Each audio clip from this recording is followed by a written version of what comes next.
পেঁয়াজ ও রসুন খাওয়ার দ্বন্দ্ব নিয়ে এক দম্পতির ২২ বছরের সংসার ভেঙে যাওয়ার ঘটনা সম্প্রতি আলোচনার জন্ম দিয়েছে সামাজিক যোগাযোগ মাধ্যমে। ২০০২ সালে বিয়ে হওয়া এই দম্পতির সম্পর্কের টানাপোড়েনের মূল কারণ ছিল দৈনন্দিন খাবারে পেঁয়াজ রসুন দেয়া। স্বামীর পরিবারের রান্নায় নিয়মিত পেঁয়াজ রসুন ব্যবহার হতো। অন্যদিকে স্ত্রী পারিবারিক সংস্কার ও বিশ্বাসের কারণে এসব খাবার এড়িয়ে চলতেন।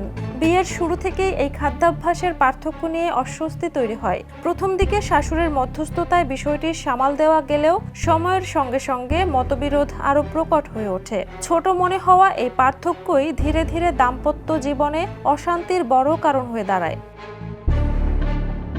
ঘটনাটি ঘটেছে ভারতের গুজরাটে।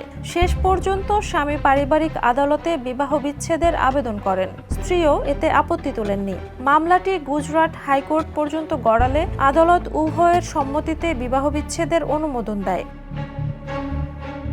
২২ বছর একসাথে কাটানোর পর এমন একটি বিষয় সম্পর্কের ইতি টানার ঘটনা নতুন করে মনে করিয়ে দেয় দাম্পত্য জীবনে পারস্পরিক বোঝাপড়া ও সময়মতো সমঝোতা কতটা জরুরি। ছোটখাটো মতভেদ অবহেলা করলে তার ফল যে কত বড় ভয়াবহ হতে পারে, এই ঘটনা তারই এক উদাহরণ।